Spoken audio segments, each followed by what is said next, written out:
Isang dalagang babae ang nawala matapos mag-text isang gabi. Ilang araw ang lumipas, may nakakatakot na natuklasan ang mga kaibigan ng pamilya. Ngayon, may isang lalaki na nakakulong. Pero heto ang twist, hindi siya kinasuhan ng pagpatay. At sabi ng pulisya, malayo pa raw matapos ang kasong ito. Ako si Anjanette Levy, at ito ang Crime Fix.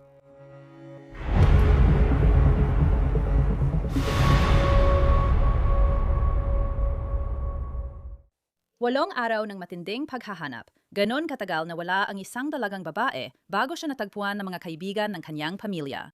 Hindi polis o search dog, kundi mga kaibigan ng pamilya mismo. Sabi ng pulisya, biglang nawala si Karen Deanne Hollis sa Northport, Alabama sa 10 oras ng gabi at may isang lalaking nakakulong ngayon.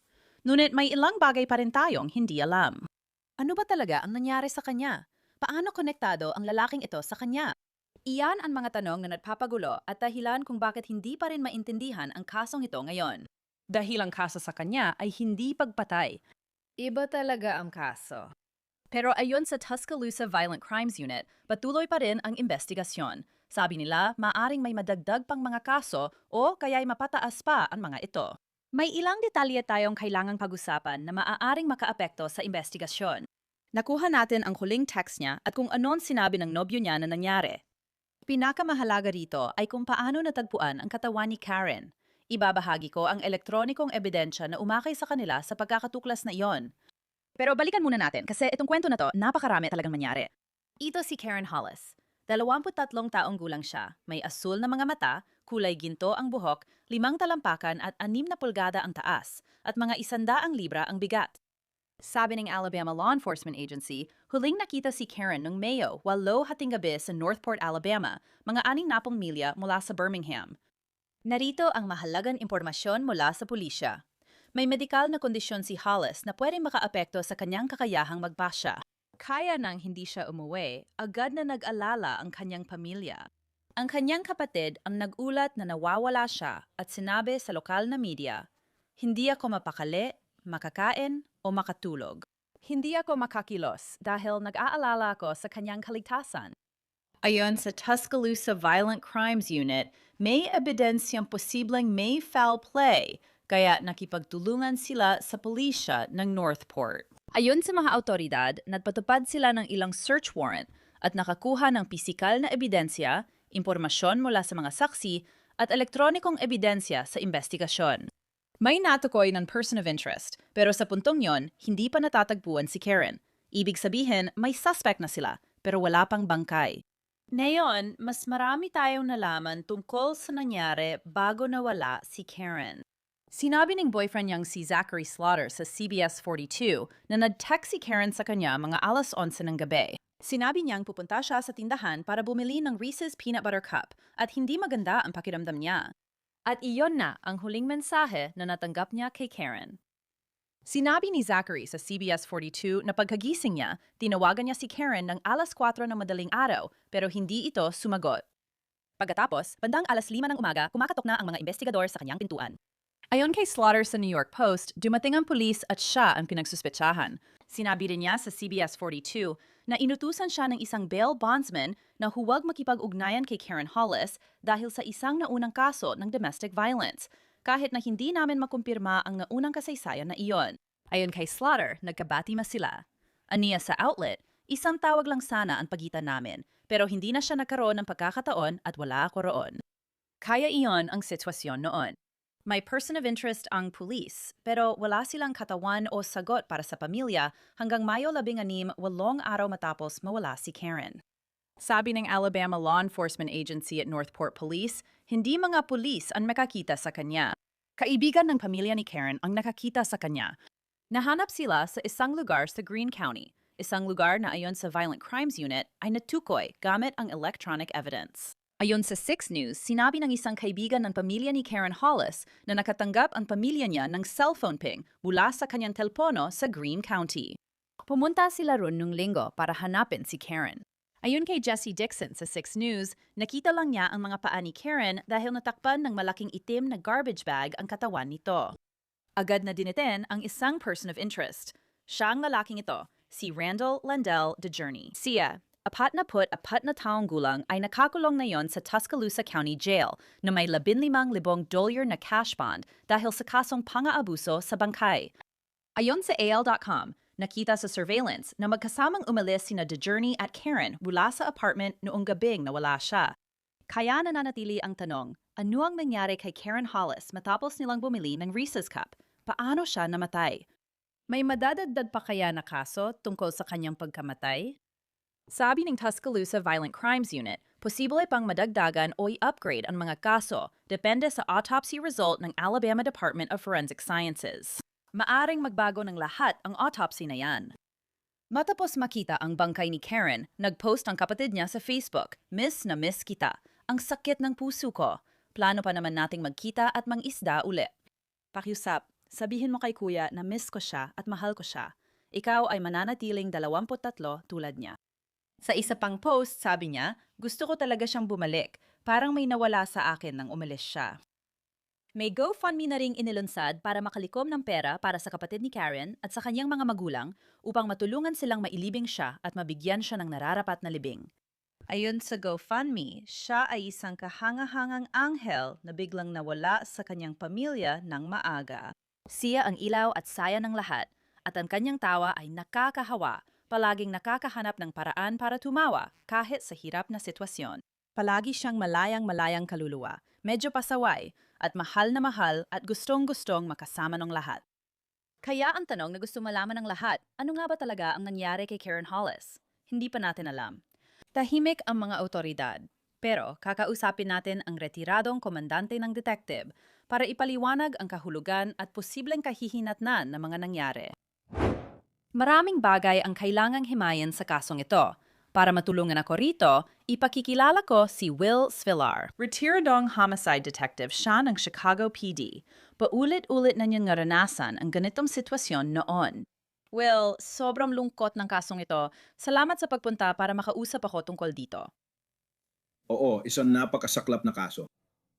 Pero based sa lahat ng nabasa ko tungkol dito, parang alam mo yon, mukhang nakuha na talaga nila ang tamang tao.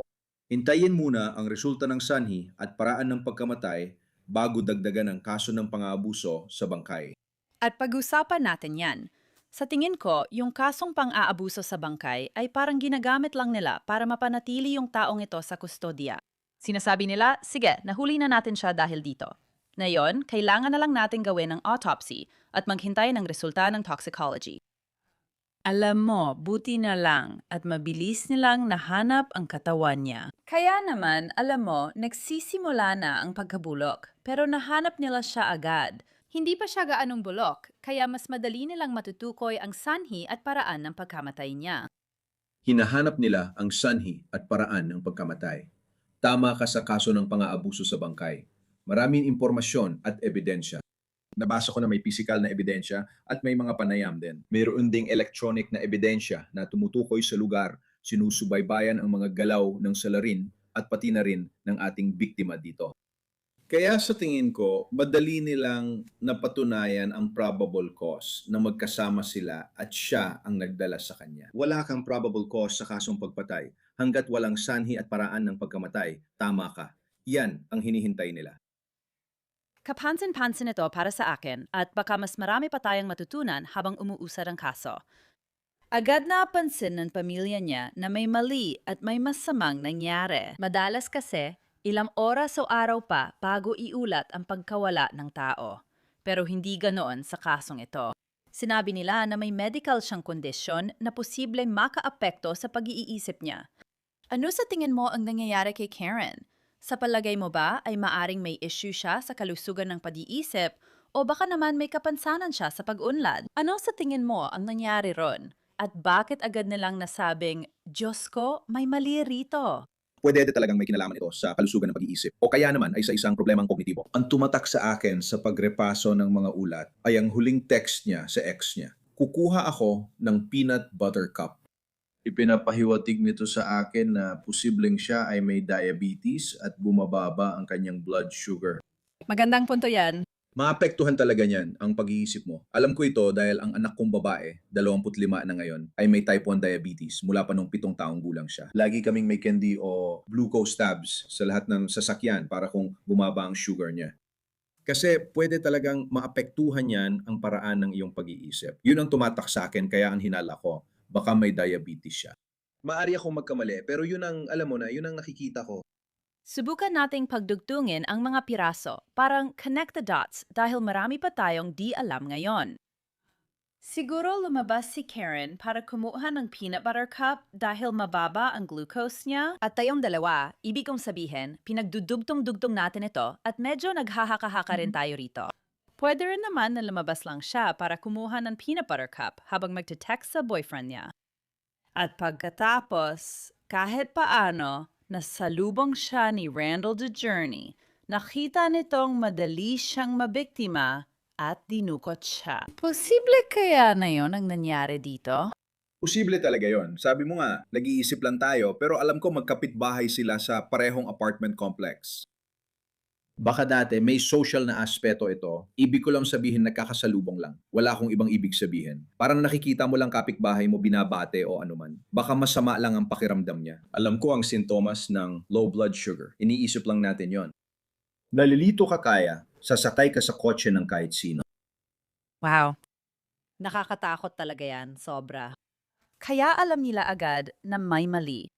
At alam mo, dahil nagawa nilang matukoy agad ang isang suspect sa kasom ito. At dahil na yon, halos saan-saan na may mga kamera. Sa tingin mo ba, Will, makikita natin na may surveillance footage na magiging malaking bahagi sa kasong ito?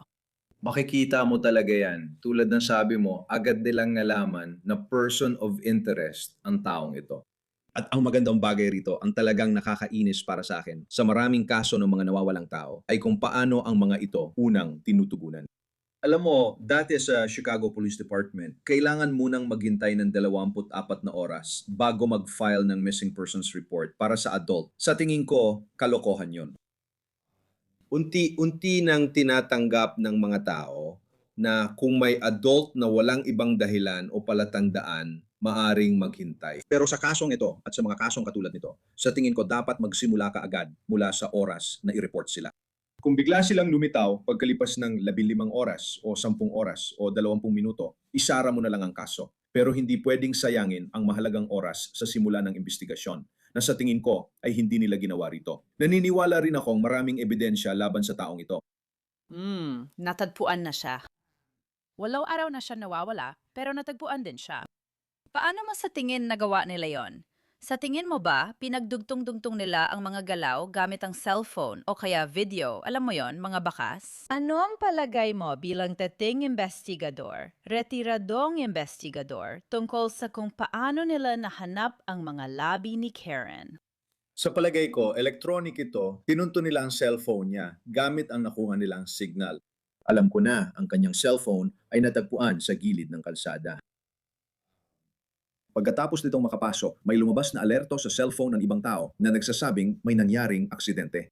Sa tingin ko, may lumalabas na babala ng aksidente sa ilang cellphone. Natagpuan nila ang cellphone sa lugar na iyon, kaya ngayon may lugar ka nang pwedeng hanapin. Ang alam ko, grupo ng civilian ang sumali sa paghahanap at sila ring nakakita sa kanya. Kaya tingin ko, magiging electronic ito. Sinundan nila ang galaw niya at ng suspect na nagdala sa kanila doon. Saka nagkaroon ng tradisyonal na paghahanap.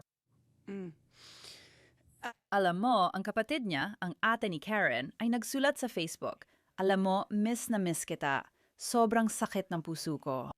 Plano pa naming mag-bonding at mangista. Sabihin mo sa kapatid natin na miss at mahal ko siya. Forever 2, putatlo ka rin, tulad niya. Ang pamilyang ito, mukhang ang tinutukoy ay ang kapatid nilang lalaki na matay din sa edad na 23. Si Karen ay 23 din. Ang pamilyang ito ay dumaranas ngayon ng pangalawang trahedya na walan ng kapatid at anak sa edad na 23. Hindi ko maiisip ang pinagdadaanan ng pamilyang ito. Kaya kausapin mo ako tungkol sa pakikitungo sa mga pamilya, sa mga biktimang nawalan ng mahal sa buhay, lalo na ng mga anak, Will. Talagang napakahirap at napakasakit nito. Emosyonal na trahedya para sa mga pamilya at sa mga detektib na nagtatrabaho sa mga kasong ito. Talagang pinakamahirap na bahagi ng trabahong ito ang mag-abiso na may namatay. Hindi mo kayang ilagay ang sarili mo sa ganong sitwasyon. dahil ayaw mong maranasan ang sakit na yon. Pero talagang kailangan mong makinig at ang dami ng emosyon ng mga tao ay iba-iba. May galit, kadalasan galit agad sa simula. Pagkatapos, malalim ang kalungkutan na naramdaman habang tumatagal at nagpapatuloy ang investigasyon. Napakahalaga na patuloy na makipag-usap sa pamilya. At alam mo, kailangan mo lang, at ayokong sabihing maging tagapakinig, pero kailangan mo talagang maging tagapakinig. Kung galit sila sa kung paano nangyari ang mga bagay, hayaan mo silang sabihin yon. Iba-iba ang paraan ng tao sa pagharap, pero pinakamahirap talagang sabihin sa isang tao, tingnan sila sa mata at sabihin, pasensya ka na, wala na sila. Kaya na-recover na ang mga labi ni Karen. Nahanap ng mga pulis ang kanyang mga labi.